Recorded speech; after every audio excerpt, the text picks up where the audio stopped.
Nothing good ever happens when you're somewhere you aren't supposed to be. It wasn't my fault.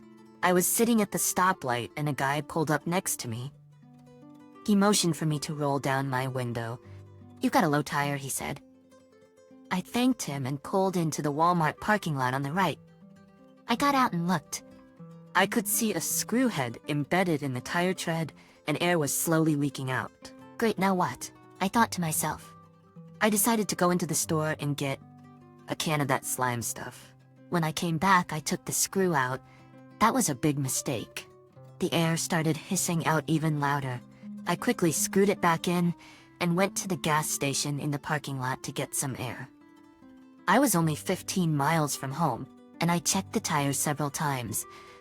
If it started getting too low, I would put in a can of slime. There was a convenience store about 5 miles from home, but they didn't have air. It was time to test the slime. I put it in and some green goo, which I guess they call slime for a reason, came out, but the hissing of escaping air stopped. I was just about to get back in my car when I noticed a pickup truck pull in. It was one of those giant ones with huge tires. It sat up so high that you would need a ladder to get in. I recognized the truck from somewhere. The door opened and a tall blonde guy got out. He had on cowboy boots and a huge belt buckle. I chuckled a bit, but that feeling quickly died. The passenger door opened and a beautiful raven-haired woman hopped down. I definitely recognized her. It was Rachel, the woman I had been married to for the last 18 years. What the hell? I thought to myself. I was parked off to the side and they never even noticed my car. It was the company car, one of those little box-shaped imports, and not very noticeable, I guess. They were holding hands as they went into the store, and she was laughing up into his face. I felt like someone had punched me in the gut. I couldn't breathe, couldn't move. All I could do was stand there like a fool. Now I remembered where I had seen the guy before. He worked at the same company as Rachel. She was the office manager for a mental health clinic, and he was one of the caseworkers. I had seen the truck at their building. The question was, what was Rachel doing with him? I couldn't think of his name. Finally it came to me. Jerry Garner. The question was, why wasn't Rachel at work? I was determined to find out. I got back in the car and waited. He helped her in when they came out of the store carrying cups of coffee. They drove off and I followed at a discreet distance. They drove to her house and he pulled into the garage. The door came down and I couldn't see anything else. I sat there for 30 minutes, but the thought of the tire made me nervous. I kept checking it, but if it was going down, I couldn't see it. After 2 hours, the door came up and they drove back past me. I held a file folder up in front of my face, but I don't think they would have noticed anyway. She was sitting right over against him, and they were too busy looking at each other to notice anything else. Rachel didn't get off until 5 and it was 2:30. I'd have plenty of time. First I'd have to go in and see what I could find. I had to pick Toby up at 4, and I had no idea what I was going to tell her. Toby was my 15-year-old daughter. I couldn't imagine what I was going to find inside, but maybe I'd get some answers. When I went inside, everything was quiet. I could hear the drip of that faucet I meant to fix in Toby's bathroom. That was the only sound aside from the whispering of the air coming from the air conditioner vents. I looked around, but I couldn't see anything out of the ordinary. I checked upstairs. The bed had been changed. There were fresh sheets. My heart sank like a stone. I put my back against the wall and slid down to the floor. I felt numb. There seemed to be only one rational explanation. I must have sat there for 30 minutes. My mind was in freewheel mode. I couldn't seem to make any sense of my thoughts, and I felt as if I'd been drugged. My stomach began to feel queasy and I got up and opened a Sprite. I felt hot and sweaty, so I went back to the bathroom. I fumbled in the vanity for a washcloth, wet it in the sink, and washed my face with cold water. After washing, I felt a little better. Then I noticed something. The floor of the shower was wet. They had taken a shower before going back to work. I wandered back out into the bedroom and sat on the edge of the bed in a daze, the bed that my wife and her lover had just vacated. I jumped up at that thought and looked at it in horror. This was the scene of the crime. I had no idea what I was going to do. Well, I was gonna divorce Rachel. That went without saying. I was totally without a clue. I didn't know any lawyers, I had no idea how to proceed, and I had to pick Toby up from school. Toby, what was I going to tell her? I made my way out to the car, feeling like I'd been drunk for 10 days straight. My head was throbbing, and I looked like death warmed over. I was in no condition to drive, but I couldn't keep Toby waiting. I suddenly realized that she was the only thing in my life that I could really count on. My baby girl was going to be okay. I was gonna have to see to that. Whatever I did, it was gonna have to take her into account. When I pulled up in the line of cars, I could see her waiting at the school doors. She walked down the sidewalk toward the car. So beautiful, it hurt my heart. Toby had her mother's hair and skin, dark and almost Mediterranean looking. She had the most spectacular eyes I'd ever seen. They seemed to have her mother's dark brown shot through with gold and streaks of green. The doctor called them hazel, but I'd never seen anything like them. She was tall like me, all long honey brown legs and beauty. She opened the back door and threw in her backpack. When she got in, she slid across to kiss me and froze. "Dad, what's wrong?" she asked. "Are you sick? Did something happen? Is Mom okay? What's wrong, Dad?" Her voice was rising and there was a note of fear creeping in. I had to say something. "I'm okay, kitten," I said. "No one is hurt or sick or anything. I need to talk to you, Toby. Let's go to the park and just let me hold you and talk to you for a minute, okay? Don't ask me any more questions until we get there, okay?" "Okay, Dad, but you're kind of scaring me," she said. "I know, kitten, but everything is gonna be okay." I told her, hoping that it wasn't a lie. It only took us about 5 minutes to get to the park. I had pushed her on the swings 1,000 times. Rachel and I had both sat on the benches and watched her play on the equipment. Happier times. That's all my life was going to be, just reminiscing about happier times. We walked to one of the benches and she held my hand, swinging our arms as we walked, just the way she had since she was a tiny little thing, just able to walk. We sat down and I struggled with the words to begin. "Just tell me, Dad," she said. "I can handle it." "Well, I'm not sure I can," I said. The story came tumbling out. I told her everything I had seen, everything I was feeling, and the tears rolled down my cheeks like a river. She held my hand through it all, and when the fountain of words and feelings dried up, she snuggled up against me. "It doesn't sound good, Dad," she said. "We need to go home and ask Mom about it. I guess everything depends on what she tells us. I know it looks bad, but we don't know enough. We have to talk to her." I kissed the top of her head. My heart swelled with pride. My baby was so much braver than I was. She pulled on my hand until I stood up. "Wanna drive?" I asked her, her eyes shining. She had just gotten her learner's permit. A cloud passed across those beautiful eyes as she thought, but it quickly passed. She drove carefully home and Rachel's car was in the garage. This was it. She met us at the door with a hug and a kiss for each of us. Either she was an Oscar-winning actress or I had misread the whole situation. "You two want takeout tonight?" she asked, my treat. "I think we just need to talk to you for a minute, Mom," Toby said. "Okay, is everything all right, baby?" "I don't know," Toby said. "Let's find out." We went in and I sat on the sofa beside Toby. That left Rachel to sit in that hideous chair. "What's up?" she asked. There wasn't a single shred of concern on her face. "How did your day go?" I asked. She looked at me curiously. "Just the usual," she said. "One of the drug reps brought lunch from the onion bin. It was pretty busy and I hardly had a minute." "Why are you asking that?" I inquired. "So you were at the office all day?" Toby asked. "Of course," she replied. "What are all these questions? What's going on? So you weren't at the house here with Jerry Garner this afternoon?"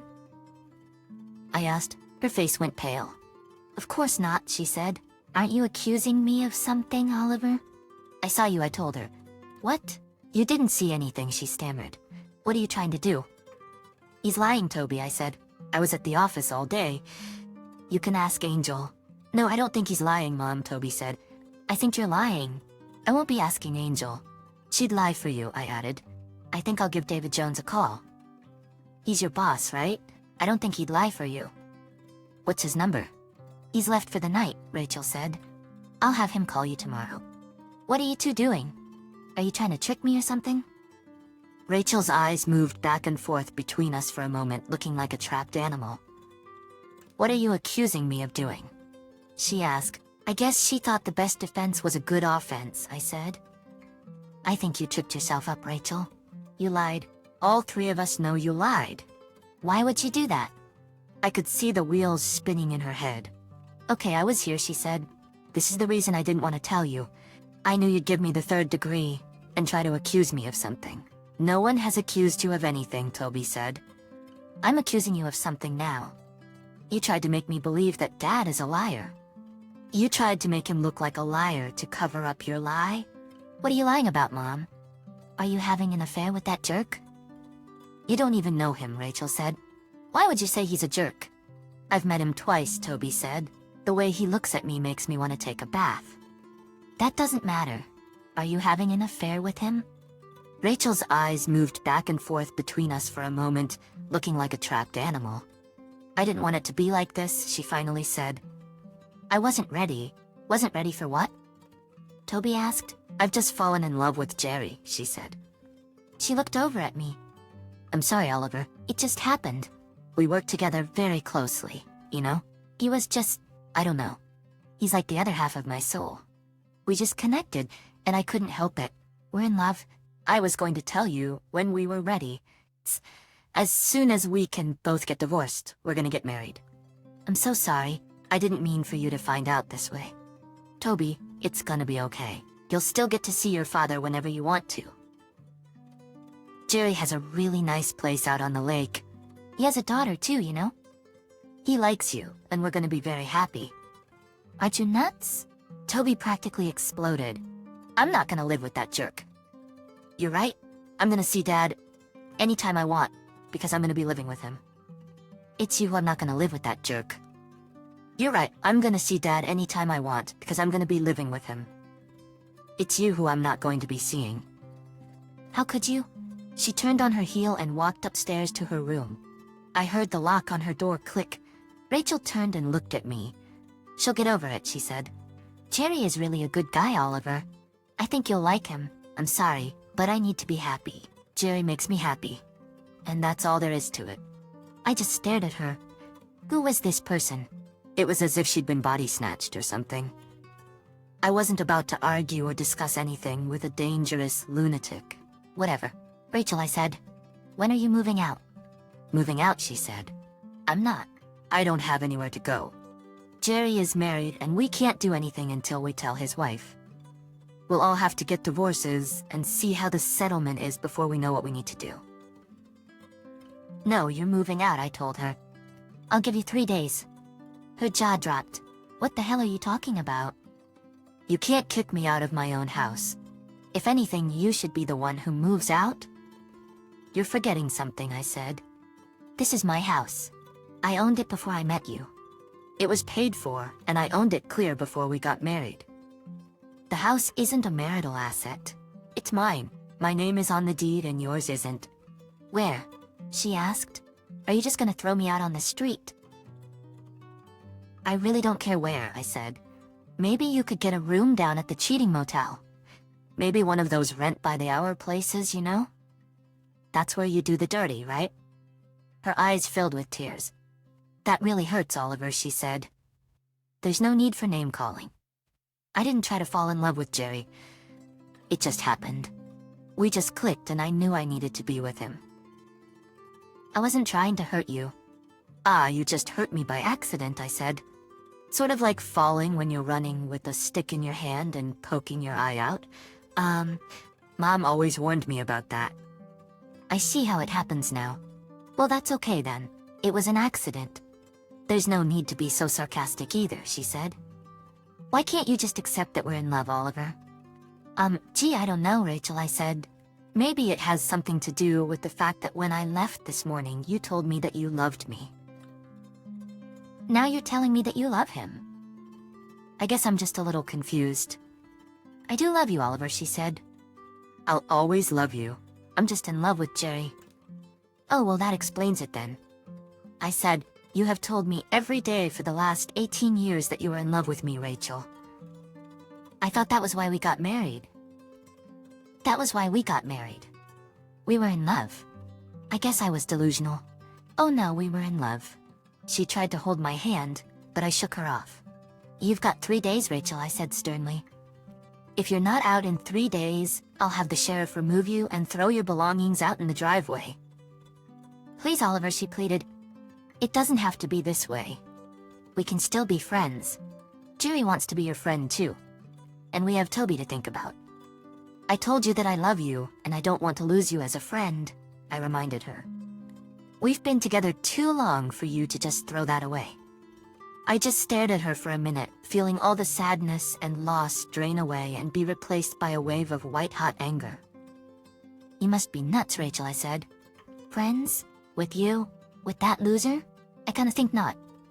You should tell that piece of crap that if he sees me, it should be briefly, just before he runs away as fast as he can, I added. And as for you, you're the enemy, Rachel. I'm going to burn down your house. You have 3 days, and then I never want to see you again. I'll talk to a lawyer in the morning and we'll get a divorce as quickly as possible. With that, I turned and went to the bedroom, leaving her standing there making noises. That's all they were to me. She followed me around, still spouting her nonsense about being friends, while I moved her belongings into the spare bedroom. She had more clothes in the closet than I could carry, so I just draped them over her and carried an armful to the spare bedroom, where I hung them in the closet. She followed me, yapping and watching me, but when she went to hang the clothes up, I took advantage of the situation to leave and lock the bedroom door. I heard her come down the hall, but she tried the knob, and then went away. After a few minutes, Toby texted me. You okay, Dad? She asked. Yes, kitten, are you? I replied. No, but I will be, she said. Okay, love you, I sent. Text me if you need anything. Take me to school in the morning, she requested. I don't want to be in the car with her. Kike responded. I got in bed and laid there for hours trying to figure out what I needed to do. I must have drifted off around 3, and then my phone alarm went off. I got up, took a shower, and called my boss. I told him that I was getting a divorce and needed a few days off. He told me to take as long as I needed and made all the right noises about how sorry he was. I went and made coffee, had a cup or two, and made some breakfast for Toby and me. She came down right on time, looking as beautiful to me as ever, and wolfed down her breakfast. Rachel came in and got a cup of coffee after a bit. She tried to talk to us, but we ignored her. It was time to take Toby to school, and Rachel asked her if she was ready. Toby just looked at her, turned to me, and asked, You ready, Dad? I jingled the keys, and she grabbed her backpack. Okay, you can act like 2-year-olds if you want, I said, trying to lighten the mood. 2-year-olds if it makes you feel good, Rachel said. She stalked away and got her purse, shot us one more glare, and left. I took Toby to school and she kissed me when she got out. I sat there and watched her go in. I was thinking of my friend Dan. He had just been through a divorce, and I thought I'd give him a call to see which attorney he used. He didn't recommend his attorney. He told me I should use his wife's attorney. He gave me the name and I looked up the number. When I called, a woman answered the phone and put me on hold after I told her what I wanted. She agreed to see me that afternoon. I made all the necessary arrangements. We had investments, and there wasn't much I could do about that. However, I could make sure she didn't run up credit card bills, so I called and lowered the limits on our cards to $500. That would put a crimp in my style too, but there was no way I was going to fund her little scheme. My appointment with Elizabeth Baxter didn't get off to an auspicious start. She had made some assumptions, and it was necessary to correct her before we could begin.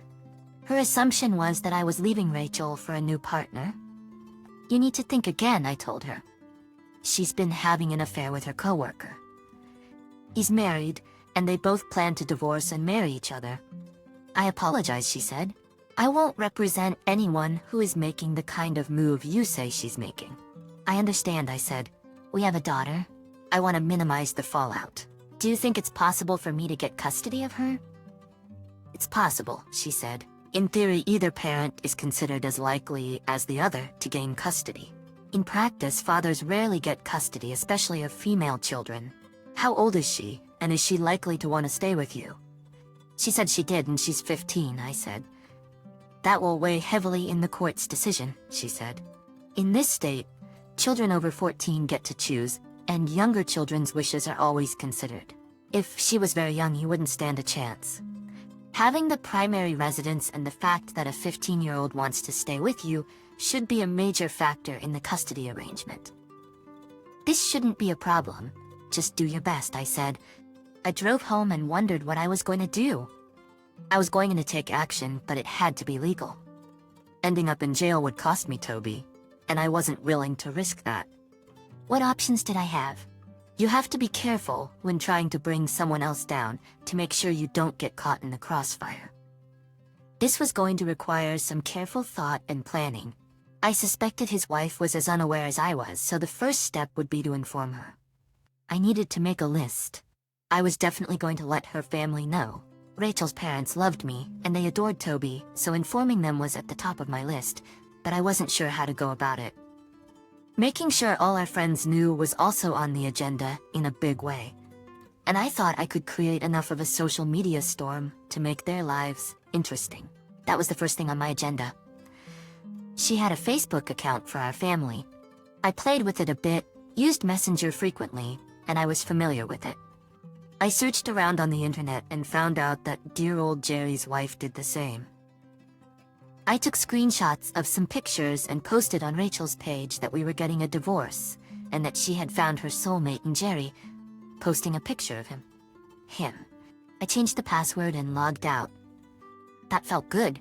I wondered how long it would be before her friends and family started blowing up her phone and the Facebook page. I hoped Jerry's wife would get the message. I didn't know her, and felt some guilt about the disaster that would be descending on her, but if she was like me, she would rather know than be ignorant. I called my mom. That conversation went about as badly as I thought it would, but beyond initial disbelief, she just told me she would tell my dad and that they were there for me if I needed anything. I decided to let Rachel tell her parents. We were close, and I didn't want to be the cause of any estrangement. I had no idea what I would say to them anyway. Somehow, your daughter is a cheating loser didn't seem like the ideal message. They would probably shoot the messenger. It didn't take long for things to hit the fan. Around 2 p.m., Rachel's number showed up on my phone. I answered and she was angry. "You jerk." Her opening statement gave me a great deal of personal satisfaction. "You couldn't just let it go, could you? I know you locked me out of Facebook. Take that down. Jerry's wife doesn't know. All my friends are calling me, asking me what happened. My parents know. I'm telling you, Oliver, take that down." "No, you aren't the boss of me," I told her. "What? Are you 5 years old? Take it down, Oliver, I'm telling you." "Why?" asked. "You should be happy. Everyone can get used to you and your soulmate this way." "Are you ashamed for people to know you're a pathetic cheater, Rachel?" "I'm not," she stopped. Evidently, she realized the absurdity of what she was about to say. "Oliver, please take it down. It wasn't supposed to be like this. You lost any ability to choose what it was going to be like the second you cheated," I told her. "Any right to consideration, any claim you have to my respect or even politeness went up in smoke. I told you you're the enemy now, Rachel. Get used to it." I ended the call. My phone buzzed again immediately, but I ignored it. It was time to pick up Toby. I told her the result of my conversation with Elizabeth Baxter, and while she was happy that she would most likely be with me, she wasn't happy in general. "What's wrong with her, Dad?" she asked. "You know, I love her, but she's always been a little whack. I've never really felt like she was an adult. Not like you anyway. It's always been like you have 2 kids, her and me. Have you ever noticed?" "Not like that," I said. "Now that you mention it, she's always been impulsive. But she's always been like that. I never thought she'd do something like this." "Well, we're just gonna have to make the best of it," she said. "Dad, I do not ever want to be in the same house with that creeper without you being there. I don't care what you have to do. Make sure that doesn't happen, okay? I'll do my best, I promised." We picked up pizza on the way home, and I was just enjoying my second slice when my phone buzzed. It was Bob, Rachel's father. I wasn't looking forward to this. I told Toby who it was, and she told me to put it on speaker. He got right to the point. Oliver, I don't know exactly what is going on, but Rachel came here last night and asked if she could stay with us. Can you explain how that happened? Did you ask her? She said you kicked her out. Well, I did, but did she tell you why? No, she said she was going to explain, but she wasn't ready. Are you sure you don't want to wait for her explanation? I asked. Can't you just tell me? He asked. She has been having an affair with Jerry Garner, a guy from her workplace. He's planning to divorce his wife. She was planning to divorce me. And they're together now, I said. What? That's crazy, Oliver. How do you know this? I caught them together yesterday, I said. Besides, she told me, are you sure you didn't misunderstand? He asked. Toby spoke up. Hi, Grandpa. I've been listening. Dad has you on speaker? There is no misunderstanding. I was there when she told him. I'm sorry, Grandpa. I love you, she sobbed, and he heard it. When he spoke again, his voice was cracking. Don't cry, love bug. Please just be strong, okay? I love you too, and so does Grandma. I'll try and talk some sense into your mom. Oliver, are you still there? Yes, I'm sorry, Bob. Don't worry about Toby.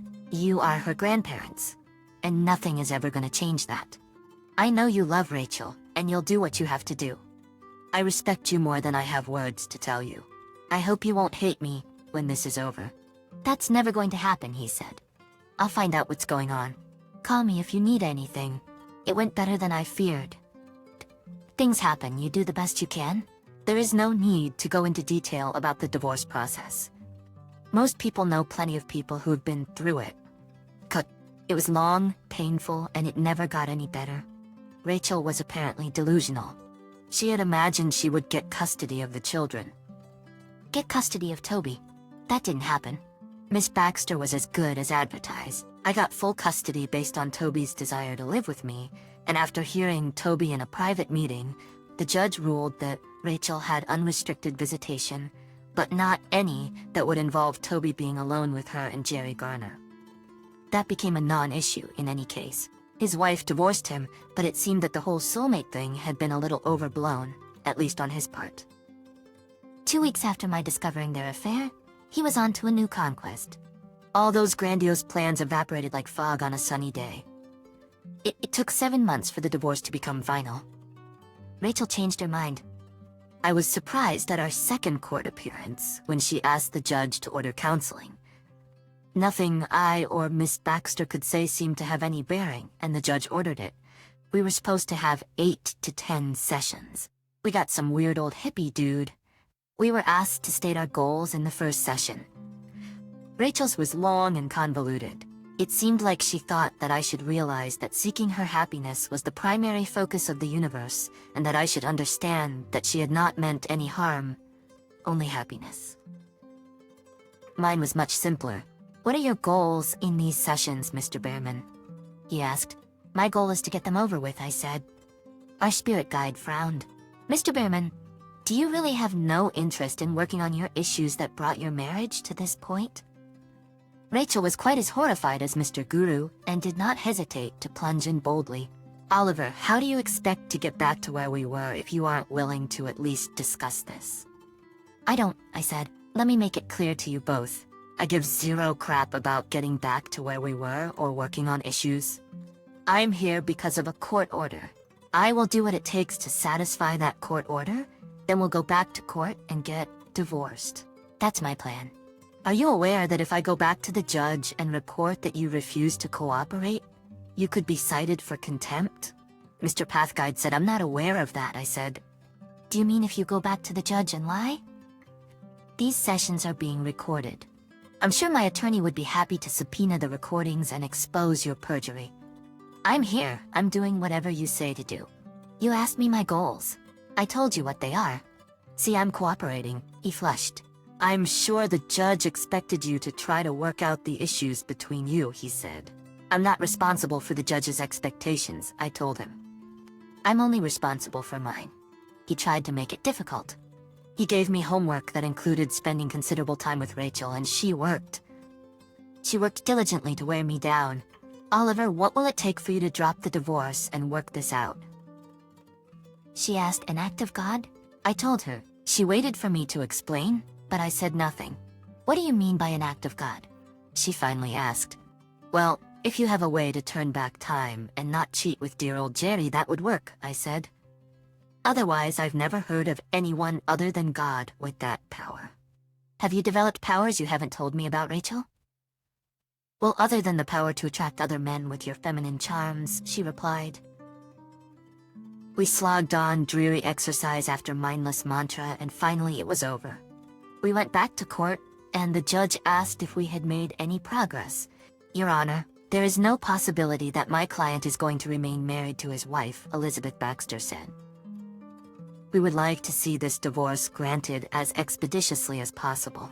My client and his daughter have been dragged through this process long enough. Evidently, the judge agreed, because 10 days later, the decree came in the mail. Toby saw her mother quite a bit, since she loved her grandparents and spent a lot of time with them. Rachel occasionally planned something that Toby would consent to do with her, but it was never the same. She hung out with her friends, and one in particular seemed to be at the top of her list. She was a tiny little blonde thing named Sabrina. It seemed like she practically lived with us. She was cute as a month-old kitten and as sweet as honey.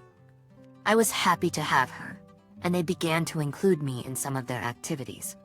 One of the things they loved was water skiing. We had a boat, and when summer vacation started, most Saturdays would find us at one of the nearby lakes. On a Monday, they asked me if we could go to the lake for the weekend, take our RV, and stay until Sunday evening. Since my social calendar wasn't exactly jammed, I thought it was a great plan. Toby and Sabrina spent the week planning, and we packed everything they wanted on Thursday. Friday afternoon, a new red Jeep Cherokee pulled up in our driveway and Sabrina jumped out. A nearly identical female jumped out of the driver's side, and Toby went and threw herself on this unknown female in a robust hug. Dad, Toby said, this is Julie. She's Sabrina's mom, and I know you haven't met her yet. Julie extended her hand. Hello, Oliver. The girls have told me so much about you. Thank you so much for inviting me to go with you this weekend. To tell you the truth, I've been a little jealous that they spend so much time with you instead of me. She smiled up at me mischievously, and I instantly realized why her daughter was such a charming little minx. I looked over at Toby, and she gave me a fierce glare. My knees trembled, and I knew when to cave. The trembling intensified when I looked at Sabs, and she gave me one raised eyebrow. It's gonna be a blast, I told Julie, recovering the power of speech. We always have a great time. She was no dummy. She looked from me to the girls, then back at me. Oh my God, she said. You didn't know, did you, girls? She didn't have time to say another word. She was buried in an avalanche of hugs, kisses, and pleas. Please, Mom, don't worry about it. We're going to have so much fun, said Sabrina. It's okay, Julie. Dad is gonna love you as much as I do, and he's a great guy, added Toby. Look how he just went along. She disentangled herself and looked them over. You two go sit on the porch, and I'm gonna talk to Oliver, she said. They showed some reluctance, but she insisted now. They took her seriously and scurried away. I'm so sorry, Oliver. I had no idea, she said. I'm gonna take Sabs and leave. She's gonna be grounded for a month. God, this is embarrassing. She looked so little and embarrassed that I stepped forward and hugged her. She stiffened at first, but then relaxed. Yes, it is embarrassing, I said. They are very naughty, but you and I both know there is no harm in them. Let me guess, you aren't married? She looked up at me and laughed. God, she was cute. No, I'm not. Do you think that's what this is about? I asked. I'm almost certain, I replied. Here's the deal. You're packed. You've cleared your weekend. It's gonna be gorgeous at the lake. I'm not a bad guy, which you know from being around Toby. Let's play along. It will be fun. We might tweak them a little. What do you say? She stepped back, looked over at the girls' expectant faces, and said, Yeah, let's go. I gave them the thumbs up, and they leaped to their feet, rushing over to join us. I heard Toby come out with an exuberant yeet. I stopped them and took one under each arm. Girls, that wasn't very nice, I scolded. Sabs looked up at me and cackled in her best Skeletor voice. I'm not nice.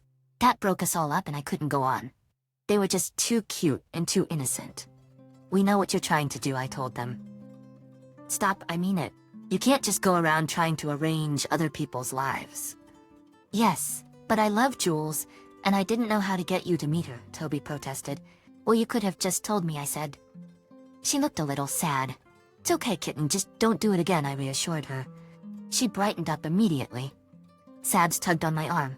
Let's go. I can't wait. This is gonna be sick nasty, Oliver, you'll see. Julie laughed. I believe that's supposed to be the ultimate in really cool, Oliver. She's right, though. We're killing daylight. We grabbed 2 bags out of her Jeep and climbed in.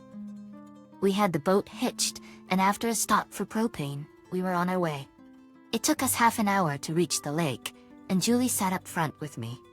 The girls were playing some awful music through their Bluetooth connections, but we still managed to get acquainted. I found out that Julie owned her own insurance company and also did financial planning. As we chatted, I couldn't help but notice how cute she was. I thought Sabrina would look just like her when she was Julie's age. Julie appeared much younger than me, but it turned out she was only 3 years younger. She was probably around 5 feet tall with light blonde hair that reached her lower back and a nice tan. Her huge brown eyes, high cheekbones and perfect heart-shaped face, complete with a widow's peak and broad forehead, made her even more attractive. She was wearing jeans and a button-up top, and her slender and willowy figure caught my attention. I didn't want to objectify her, so I waited until we got to the lake to really check her out.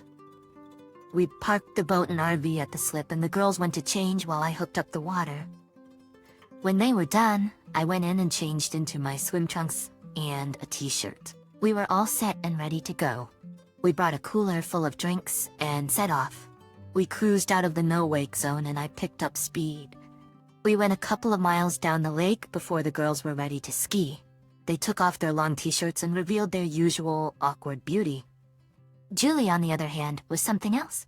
There was nothing awkward about her. I had described her as slender, but she was actually tiny. She was all woman. As she turned to watch the girls go over the back, I couldn't help but admire her. She caught me staring and just smiled and winked at me. Done? She asked with a smile that made me forget my embarrassment. Her teeth were perfect too. I laughed and said, For now, you know what you look like, Julie. I'm a man. She came and sat next to me, where she could keep an eye on the girls and talk to me. We spent 3 hours skiing and Julie turned out to be very good at it. She even drove the boat while I took my turn. And she was good at that too. I wasn't as skilled as either her or the girls, but I held my own. When we got back to the park, the girls put on wraps. Although the RV had a perfectly good range, the girls wanted to cook outside. So we got out the camp stove and I built a fire in the grill on the site. I grilled bratwursts while they cut up and fried potatoes and onions and opened cans of pork and beans. We had prepared and packed some meals at home, but this was our first night and camp cooking is always delicious. We sat at the picnic table provided by the site, and it felt like we had known each other all our lives. Julie became Jules, as that's what the girls called her, and she liked it. She called me Ollie, and the girls mentioned several times that Jules wasn't married. I finally asked her why. I mean, God, you're gorgeous, funny, smart. You've got your own insurance company and do financial planning. Why aren't you married? I couldn't help but ask. You have your own business. Why hasn't some man snapped you up? She was quiet for a moment. Well, the main reason is Sabrina, she finally said. I was young and dumb, Ollie. I was a senior in college. And I thought I had the love of my life. I found out I was pregnant a week before graduation. I wasn't too unhappy. We had talked about getting married as soon as we graduated. I guess that plan didn't work since you're talking about it in the past tense, I said. No, it didn't.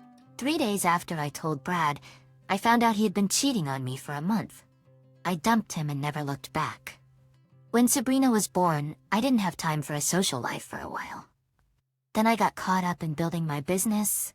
By the time I could catch a breath and even think about dating, I realized I had this precious gift from God in my life, and I couldn't do anything without considering her. I feel the same way about Toby. As long as I have her, she comes first. I can't tell you how important she is to me. She's all that kept me sane the last 18 months. She placed her tiny little hand on my arm. I know, she said. She tells Sabrina and me everything. I'm so sorry, Ollie. Yeah, life sucks sometimes. We both kind of sighed. We looked up and saw 2 pairs of approving and loving eyes on us. They were in whispered conversation, sitting in camp chairs under the shade of the awning. I love your daughter, I told her.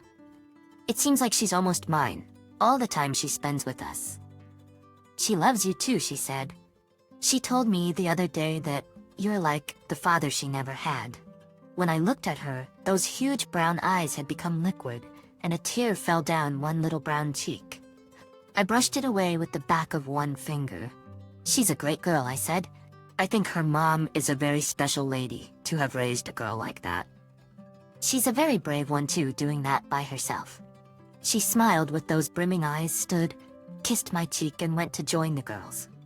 We had a great weekend, and when she was pulling out to leave our house, I walked over and tapped on her window. Jules, would you think about going out with me next Friday? I asked. Sabrina squealed with delight, and Jules smiled that flashing smile. What time? 6, I asked. We'll have dinner and do something afterward, okay? Oh, can Toby stay with Sabrina while we're gone? Sounds great, and of course... She kissed my cheek, and they were gone. Toby was waiting for me in the entry. Well, she asked, did you ask her out? Did you kiss her? I hugged her and smacked her bottom. Yes, I did, and none of your business. She squealed the same sound Sabrina had made. I knew it. She's perfect for you, Dad. I love her so much, and Sabs is like my sister. I shrugged. What happens, happens, Toby. You can't force that. Stop playing matchmaker. She snuggled her face into my chest. I know, Dad, but you were never going to do anything but just love me if I didn't do something. Not that I don't like being the only woman in your life. I laughed. Well, you're always gonna have a place in my heart no one else can touch. You're my baby, and that's never gonna change. She purred and snuggled me for a minute, then went off to do Toby things. Our first date went well. I took her to play racquetball. She was new to the sport, but she played tennis, and the stroke mechanics were much the same. Once she got used to the rules and hitting off the walls, she was good. Being a natural athlete sure didn't hurt. She was as fast as lightning, and she could change directions much quicker than I could. That was where being tiny played to her advantage. We were cooling down at a table outside the courts after we finished drinking and resting. She grabbed her phone. Let's take a picture, she said. We posed with our rackets and goggles, and she took a snap. They answered right away, and we had a good memory. We both showered, and I took her out to eat. It was very good Italian, and we indulged ourselves. We were finishing our wine, Jules sitting beside me in the booth, and we just leaned back talking quietly and relaxing. It felt natural for me to put my arm around her, so I did. She scooted over against me and smiled up at me. I thought again how cute she was, and I realized she was always going to be cute. This was something that wasn't going to change as she aged. She leaned over to me when we pulled up at her house and looked up at me, expectantly. I could tell she wanted me to kiss her, so I did. I wanted to kiss her even more than she probably wanted to be kissed. It was a long one and a delicious one. Her lips were plush and soft, and she tasted like wine and cherry chapstick. As we drew apart, I noticed the drapes move. I think we have an audience, I mentioned. She giggled, sounding very much like her daughter, or maybe her daughter sounded like her. I'm not surprised. You know they're trying to set us up, right? Do you mind? I asked. She blushed. No, I like everything I know about you, Ollie. Me too. We better go inside before they tear down the drapes. We went out every Friday for 4 months. We were getting closer and closer, and I wanted to take our relationship to the next level. I didn't want to rush her, but some of our moments were getting pretty intimate. I also realized that I cherished her friendship just as much as I cherished her as my girlfriend. We talked on the phone constantly. She would send me funny snaps or texts throughout the day, and I did the same.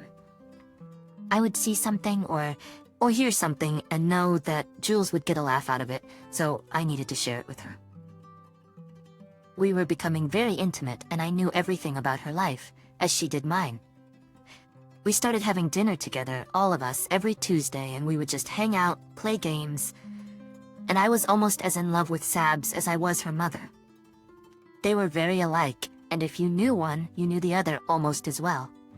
There were subtle and major differences, but they were both completely charming, and the differences just emphasized the similarities. Life was great, and the only cloud was the continued presence of Rachel.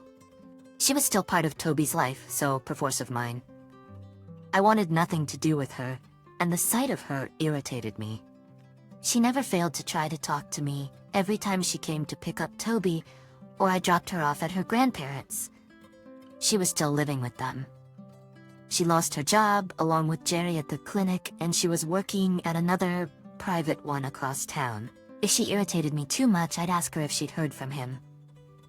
That quickly put a damper on her attempts. "How long is it gonna take for you to forgive me?" she asked on one such occasion. "Forgive you? For what?" I asked. "As far as I know, you don't believe you did anything wrong." "Not one time have I heard, 'I'm sorry, Oliver. I was wrong. I'm sorry I tried to make Toby believe you were a liar. I'm sorry I tried to take her away from you, tried to rape you in the divorce. And worst of all, I've not once heard, 'I'm sorry I cheated and slept with that dirtbag behind your back.'" I didn't hear it then either. She could take no responsibility for her actions. I didn't really know what forgiving her would entail. I was reconciled and at peace. I didn't forget, but I sure wasn't going to waste a minute being bitter about it. People have the right to do dumb stuff. They have the right to divorce you, dump you, end their friendships with you, and you just accept it and move on. People do crappy things every day. In the heat of the moment, I wanted to punish both the cheaters. But I quickly got beyond that. Their punishment was being who they were. They had to live with themselves. I fully intended to live with myself.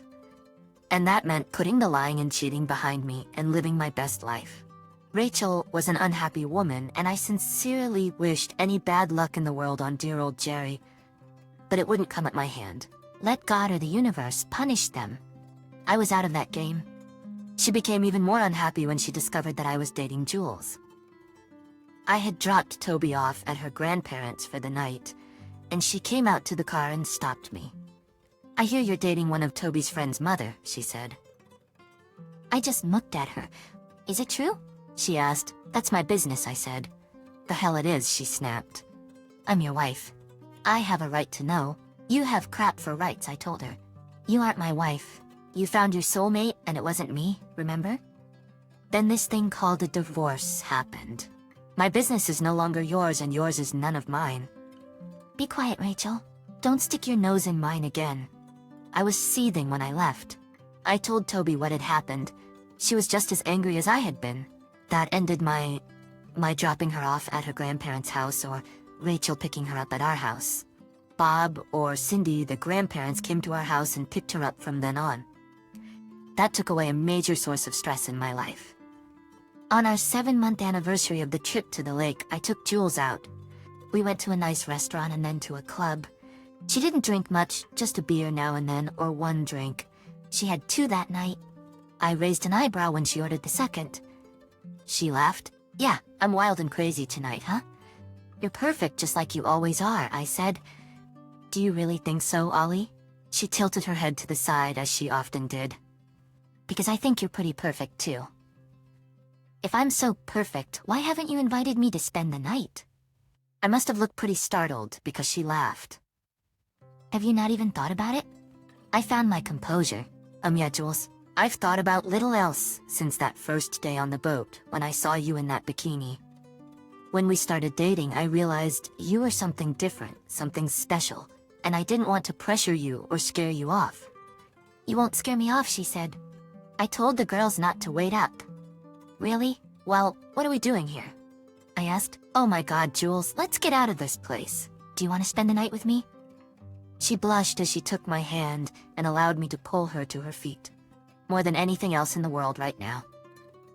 She practically melted into me. as we made our way out, and she leaned over with her head on my shoulder and holding my arm all the way home. I let her out when we pulled into the garage, and she was pressed up against my side all the way to the bedroom. I turned her around at the foot of the bed and kissed her. It was one of the most incredible kisses I'd ever had, and it went on and on. When we stopped to catch our breath, she looked up at me and I was lost in the warm brown pools of her eyes. She put her arms around my neck and looked into my eyes. "Make love to me, Oliver," she said. "I'm kind of afraid." "Don't be," I told her. "I love you, Julie Barnes. You know that, right?" "I thought you did," she murmured. I needed to hear it. "I love you too, Oliver." We fell asleep in each other's arms, and twice during the night we made love again, once when I initiated it, and once when she did. I woke up the next morning lying on my back with an angel sprawled half over me, her hair covering us. Her hair was covering us, and her cheek was pillowed in the hollow of my shoulder. I just watched her sleep, idly playing with her hair until she opened her eyes. She snuggled in and moaned. "I belong here, Ollie," I said. "I know. Would you like to wake up here every morning?" She opened her eyes and looked at me. "You mean like live together?" "No, sweetheart." "Well, yes, but I mean, will you marry me, Julie Barnes?" She brought her little left hand up between our faces and wiggled her fingers. "I don't know," she said. "Something seems to be missing." "Hold that thought," I said. I started to get out of bed. "I'll hold the thought," she said, "but I can't hold something else. I need to pee so bad." I laughed and swatted her butt, making her squeal. "Go, then meet me back here." She scampered off, a little naked sprite, and I went down to my office, stopping to use the facilities myself. I got what I had come for out of my safe, and when I got back, she was a little ball under the covers. I climbed in and took that left hand again. I looked into her eyes and saw only love there. "Julie, will you marry me?" I slipped the ring on her finger. It was too big, and we would have to resize it, but it would do for now. She held it up and looked at it. "It's beautiful," she said. "It looks old. Where did you get it?" "When did you get it?" "Remember I told you I was going to an auction?" I said, "It was about a month ago." "Yes, I remember. They were auctioning off an estate, right?" "Yep. What I didn't tell you was I saw this ring in the catalog, and I went with the intention of buying it and asking you to marry me. It was made in England around 1810 for the Duchess of Avon. It has a long history. Do you like it?" "I love it," she said. "It's the most beautiful ring I've ever seen." "Are you gonna answer my question?" I asked. "What?" "Oh yes, Oliver. Yes, I'll marry you." "Oh my god, yes." I laughed and squeezed my fiancé in my arms. "We need to snap the girls," she said.